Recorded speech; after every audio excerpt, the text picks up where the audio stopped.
अमोल कोल्हे यांच्याकडून मुख्यमंत्री देवेंद्र फडणवीस यांचं कौतुक करण्यात आलंय। गडकरींप्रमाणे फडणवीसांचं नाव आदरानं घेतलं जातं असं अमोल कोल्हे म्हणाले।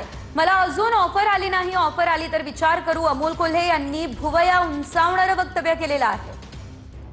तर आपण पाहतोय सध्या संपूर्ण राज्यामध्ये ऑपरेशन टायगरची चर्चा सुरू असतानाच अजून मला ऑफर आलेली नाही, ऑफर आली तर विचार करू, अशा प्रकारचं वक्तव्य अमोल कोल्हे यांनी केलेलं आहे आणि त्यामुळे सर्वांच्याच भुवया उंचावलेल्या आहे। दुसरीकडे त्यांनी मुख्यमंत्री देवेंद्र फडणवीस यांचं कौतुक सुद्धा केलेलं आहे।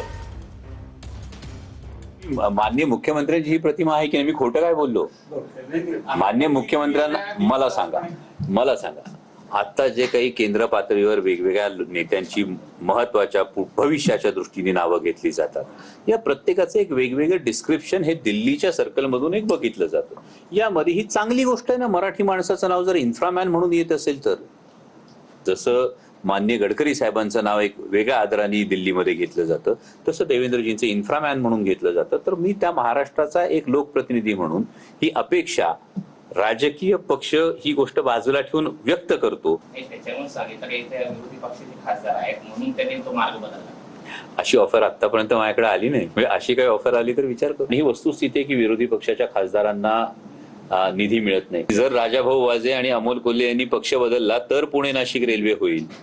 तर मग पुणे नाशिक रेल्वे ही विकासासाठी आहे की लोकप्रतिनिधींना दबाव टाकून त्यांचं पक्षांतर करण्यासाठी आहे?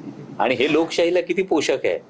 मला वाटतं ही तुमची प्रतिक्रिया त्यासाठी फार बोलकी आहे। पण ही वस्तुस्थिती आहे की विरोधी पक्षाचे आमदार असतील, खासदार असतील, यांना अगदी जिल्हा नियोजन समितीच्या माध्यमातून गोष्टी असतील, राज्य सरकारच्या माध्यमातून गोष्टी असतील, यामध्ये निधी